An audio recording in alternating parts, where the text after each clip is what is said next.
Just run us through what's happening here. So we know Western nations have left Afghanistan or are in the process of doing so. Has that been the only thing spurring on the Taliban? Are they essentially tearing up previous deals with the government? And the fight on the ground, why is the Taliban so superior? First of all, thanks for having me, Tom, and thanks for always mentioning my U.S. Navy Reserve affiliation. As a reminder, as I'm not on duty, these views are my own.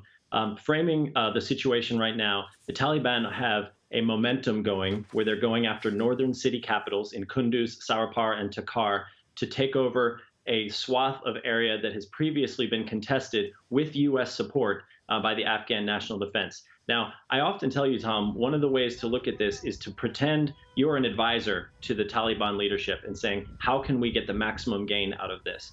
The focus would be on getting a bunch of victories in a row to try to gain momentum and then message, as the Taliban have been messaging this week, to the Afghan populace that they should support the Taliban now and they will be protected. So that's the kind of momentum they're trying to gain. The numbers are actually much more in the Afghan government favor still, and the U.S. is still providing airstrikes in support of the Taliban. However, this certainly is setting itself up for a long-term civil war type conflict where the North, particularly that Taliban-held area, becomes more formally Taliban governed. And this is basically history repeating itself to Taliban control in 2001.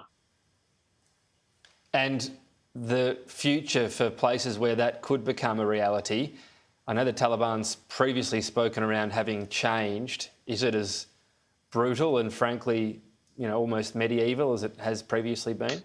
Well, it certainly is running accordance with its normal playbook, and it's really hard to tell exactly how governance within a Taliban construct would take place, but we could and should assume the worst. Not only that the Taliban would have that kind of control, but also that other governments are recognizing the Taliban's increasing power. China welcomed a delegation of Taliban leadership just last month and has welcomed Taliban's role and stated that it believes the Taliban will be involved in the peaceful moving forward of Afghanistan, and is already supporting sort of an internal power sharing or power struggle amidst the power struggle between the Afghan government. Backing off from the U.S. perspective, as a military planner, we often talk about what is the most dangerous and most likely course of action when we make a move like withdrawing from Afghanistan. This was very much in the most likely course of action. For the most dangerous, we would be seeing the transnational and multinational terrorists starting to be able to move into these safe havens. That would be what would be most dangerous to Western interests. So there are a lot of just awful stories, and there will continue to be a lot of just tragedy and consequences of what has happened in Afghanistan. We'll see those reports, but we also have to recognize that that was part of the accepted risk of making this move out of Afghanistan. So sad to see, isn't it? Anyway, we'll keep an eye on it. US and Hong Kong, some tensions there. Joe Biden extending Hong Kong visas. A similar move to Australia, and China not happy with this, calling it meddling. That's right. So the U.S. has followed countries like the U.K. and Australia and Canada in adding an opportunity for Hong Kong residents to seek a path towards citizenship. So the U.S. has extended Hong Kong citizens' visas in the United States by 18 months. And of course, this is immediately drawn comment from China saying that this is meddling with internal affairs of China with the Hong Kong situation. This will offer through normal citizenship paths if Hong Kong residents or Hong Kong citizens in the U.S. want to follow that. But the U.S. is using this opportunity to really state that the moves that China has made through the national security law in Hong Kong is in conflict with its previous agreements of the one country, two systems agreement from 1997.